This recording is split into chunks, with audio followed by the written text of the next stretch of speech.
ನಮಸ್ಕಾರ. ವನಜಾ ಮಲ್ನಾಡ್ ಬಂದಾಯಿತು, ಹೊಸ ವಿಡಿಯೋ ತಂದಾಯಿತು. ಬನ್ನಿ ಇವತ್ತು ಪ್ರೇಮ ಕಾವ್ಯ ಸೀರಿಯಲ್ಲು ಹೇಗೆ ಮೂವ್ ಆಗುತ್ತೆ, ಏನು ಸ್ಟೋರಿ ನೋಡೋಣ. ಅದಕ್ಕಿಂತ ಮುಂಚೆ ನನ್ನ ವಿಡಿಯೋಕ್ಕೆ ಸಬ್ಸ್ಕ್ರೈಬ್ ಮಾಡಿಲ್ಲ ಅಂದರೆ ದಯವಿಟ್ಟು ಸಬ್ಸ್ಕ್ರೈಬ್ ಮಾಡ್ಕೊಳ್ಳಿ, ಹಾಗೆ ಒಂದು ಲೈಕ್ ಕೊಡಿ.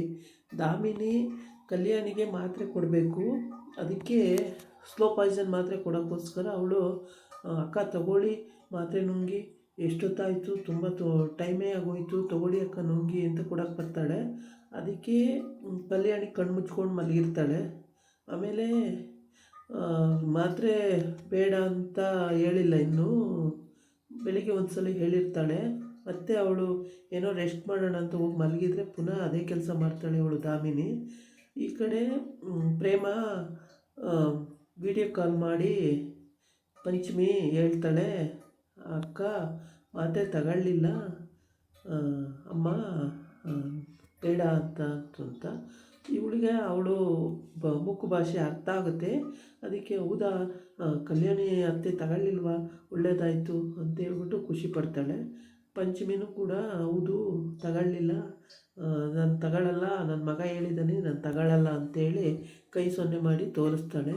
ಹೌದಾ ಒಳ್ಳೇದಾಯಿತು ಬಿಡು ಪಂಚಮಿ, ಮೊದಲೇ ಈ ಕೆಲಸ ಮಾಡಿದರೆ ಪಾಪ ಕಲ್ಯಾಣಿ ಅತ್ತೆ ಇಷ್ಟು ಸುಸ್ತಾಗ್ತಿರ್ಲಿಲ್ಲ, ನಾನೇ ತಪ್ಪು ಮಾಡಿಬಿಟ್ನೇನು, ಸರಿ ಕಲ್ಯಾಣಿ ತಗೊಳ್ಳೋದು ಬೇಡ, ಒಳ್ಳೆಯದಾಯಿತು ಅಂತೇಳಿ ಕಲ್ಯಾಣಿಗೆ ಧೈರ್ಯ ಹೇಳ್ತಾಳೆ. ಆಮೇಲೆ ಧೈರ್ಯ ಹೇಳಿ ಕಲ್ಯಾಣಿನೂ ಖುಷಿಯಾಗಿದ್ದಾಳೆ. ಅತ್ತೆ ದೊಡ್ಡಮ್ಮ ಮೆಡಿಸಿನ್ ತಗೊಳ್ಳಿಲ್ಲ ಅಕ್ಕ, ಬೇಡ ಅಂದ್ಬಿಟ್ರು ಅಂತ ತುಂಬ ಖುಷಿ ಆಗಿಬಿಡುತ್ತೆ ಚಮಚಮಿಗೆ. ಅದನ್ನು ಹೇಳ್ಕೊಳ್ಳೋಕ್ಕೆ ಅವಳು ಪ್ರೇಮಕ್ಕೆ ಫೋನ್ ಮಾಡಿರ್ತಾಳೆ. ಹೌದಾ ಕಲ್ಯಾಣಿ ಅತ್ತೆ ಬೇಡ ಅಂದ್ಬಿಟ್ರ, ರಾಮು ಹೇಳಿದ ಮಾತನ್ನು ಕೇಳಿಬಿಟ್ರು ಅಂತ ಹೇಳ್ತಾಳೆ. ಹೌದಾ ರಾಮು ಹೇಳಿದ ಮಾತನ್ನು ಕೇಳಿಬಿಟ್ರ, ಒಳ್ಳೇದಾಯಿತು, ಎಷ್ಟು ಒಳ್ಳೆ ಬುದ್ಧಿ ಅರ್ಥ ಮಾಡ್ಕೊಂಡಿದ್ದಾರೆ ಅಂತ ಹೇಳ್ಬಿಟ್ಟು ಎಲ್ಲ ಹೇಳಿರ್ತಾಳೆ.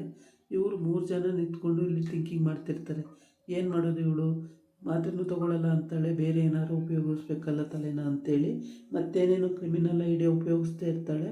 ಅಷ್ಟೊತ್ತಿಗೆ ಅಲ್ಲಿಗೆ ಕಲ್ಯಾಣಿ ಓರ್ಗಿತಿನೂ ಎಂಟ್ರಿ ಆಗ್ತಾಳೆ. ಕಲ್ಯಾಣಿ ಓರ್ಗಿತಿ ಎಂಟ್ರಿ ಆದ್ರೂ ಕಲ್ಯಾಣಿಗೆ ಮತ್ತೇನಾರು ಮಾಡಿ ಅಂದರೆ ಅವಳಿಗೆ ಆಸ್ತಿ ಬೇಕು. ಕಲ್ಯಾಣಿ ವರ್ಗಿದಕ್ಕೂ ಆಸ್ತಿ ಬೇಕು, ಸ್ನೇಹಕ್ಕೂ ಬೇಕು, ದಾಮಿನಿಗೂ ಬೇಕು. ಇವ್ರದ್ದು ಪ್ರಾಪರ್ಟಿ ಹೊಡ್ಕೋಬೇಕು ಅನ್ನೋದೇ ಅವ್ರ ಕುತೂಹಲದಲ್ಲಿರ್ತಾರೆ ಯಾವಾಗ ನೋಡಿದ್ರು. ಹಾಗಾಗಿ ಸ್ಲೋ ಪಾಯ್ಸನ್ ಕೊಟ್ಟು ಇಲ್ಲಿವರೆಗೆ ಮಲಗಿಸ್ತಿದ್ಲು ದಾಮಿನಿ.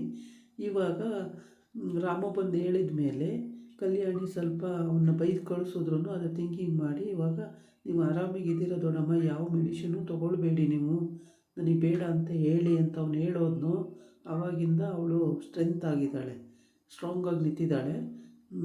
ಇಲ್ಲ ನಾನು ತೊಗೊಳ್ಳಲ್ಲ, ನನಗೆ ಬೇಡ ಅಂತ ಮಾತ್ರೆ ಕೊಡೋಕ್ಕೆ ಬಂದಾಗ ನನಗೆ ಅದರ ಅವಶ್ಯಕತೆ ಇಲ್ಲ, ನಾನು ಆರಾಮಿದ್ದೀನಿ ಈಗ ಅಂತ ಹೇಳ್ಬಿಡ್ತಾಳಲ್ಲ, ಅದು ಇವಳಿಗೆ ಉರ್ದು ಹೋಗ್ಬಿಡುತ್ತೆ.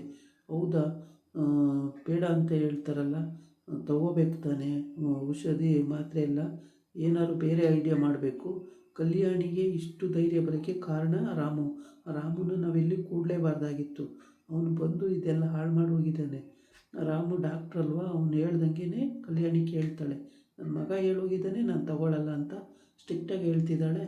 ಬೇರೆ ಏನಾದರೂ ಐಡಿಯಾ ಉಪಯೋಗಿಸ್ಬೇಕು ಅಂತ ಹೇಳ್ಬಿಟ್ಟು ಇವಳು ಮತ್ತೆ ಕ್ರಿಮಿನಲ್ ಐಡಿಯಾ ಉಪಯೋಗಿಸೋಕ್ಕೆ ಓಡಾಡ್ತಾಳೆ.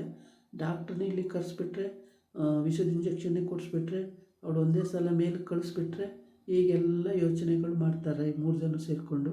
ಇದೆಲ್ಲ ಯೋಚನೆ ಥಿಂಕಿಂಗ್ ಮಾಡೋ ಹೊತ್ತಿಗೆ ಕಲ್ಯಾಣಿ ಇನ್ನೂ ಇವ್ರಿಗಿಂತ ಡಬ್ಬಲ್ ಯೋಚನೆ ಮಾಡಿರ್ತಾಳೆ. ಹಾಗಾಗಿ ಒಟ್ಟಲ್ಲಿ ಕಲ್ಯಾಣಿ ಓರ್ಗಿತ್ತಿಗೆ ಆಸ್ತಿ ಎಲ್ಲ ಸಿಗಬೇಕು ಅವಳಿಗೆ, ಅವಳ ಮಗನಿಗೆ, ಮತ್ತು ಕಲ್ಯಾಣಿ ಬದುಕಿರಬಾರ್ದು, ಪ್ರೇಮ ಮತ್ತು ಕಾವ್ಯ ಇಲ್ಲಿಗೆ ಬರಬಾರ್ದು, ಇದು ಇವಳು ಇಂಟೆನ್ಷನ್ ಆಗಿರುತ್ತೆ. ಹಾಗಾಗಿ ಅದಕ್ಕೋಸ್ಕರನೇ ಇವಳು ಅವ್ರಿಗೆ ಸುಪಾರಿ ಕೊಟ್ಕೊಂಡಿರ್ತಾಳೆ. ಅವ್ರು ಕೇಳಿ ಹೇಳ್ದೆಲ್ಲ ಏನು ಹೇಳ್ತಾರೆ ಅದನ್ನೆಲ್ಲ ಕೇಳಿಕೊಂಡು ಅವ್ರು ಹೇಳ್ದಂಗೆಲ್ಲ ಕೆಲಸ ಮಾಡ್ಕೊಂಡು ಬಿದ್ದಿರ್ತಾಳೆ. ಆದರೆ ಇದು ಕಲ್ಯಾಣಿಗೂ ಇವಾಗ ಗೊತ್ತಾಗ್ಬಿಟ್ಟಿದೆ. ಪಂಚಮಿ ಪಾಪ ಅದೊಂದೇ ಹುಡುಗಿ ಅವಳ ಜೊತೆಗೆ, ಕಲ್ಯಾಣಿ ಜೊತೆಗಿರೋದು. ಮೈದ ಪಾಪ ಒಳ್ಳೆಯವನಿದ್ದಾನೆ, ಅವನಿಗೆ ಯಾವುದೂ ಗೊತ್ತಿಲ್ಲ, ಈ ಕೆಟ್ಟ ಕೆಲಸಗಳು ಏನೂ ಗೊತ್ತಿಲ್ಲದಲೇ ಅವನು ಆರಾಮಾಗಿದ್ದಾನೆ. ಇವಳೆಲ್ಲ ಕ್ರಿಮಿನಲ್ ಐಡಿಯಾ ಮಾಡೋದು, ಇವಳಿಗೆ ದುಡ್ಡು ಬೇಕು, ಆಸ್ತಿ ಬೇಕು. ಅವರು ದಾಮಿನಿ ಜೊತೆ ಸೇರಿಕೊಂಡು ಇವಳು ಮನೆಯಾಳ ಕೆಲಸ ಮಾಡ್ತಿದ್ದಾಳೆ. ಈ ಕೆಲಸಗಳೆಲ್ಲ ಪಾಪ ಅವ್ರಿಗೆ ಗೊತ್ತೇ ಇಲ್ಲ. ಹೇಳಬೇಕು ಅಂದರೆ ದಾಮಿನಿ ಕಲ್ಯಾಣಿಗೂ ಗೊತ್ತಿಲ್ಲ, ಮತ್ತು ರಾಮಗೂ ಗೊತ್ತಿಲ್ಲ, ಮಹಾದೇವ್ಗೂ ಗೊತ್ತಿಲ್ಲ. ಇದಾಗಿತ್ತು ಇವತ್ತಿನ ವೀಡಿಯೋ. ನಾಳೆ ಇನ್ನೊಂದು ವೀಡಿಯೋ ಜೊತೆ ಬರ್ತೀನಿ. ನಮಸ್ಕಾರ.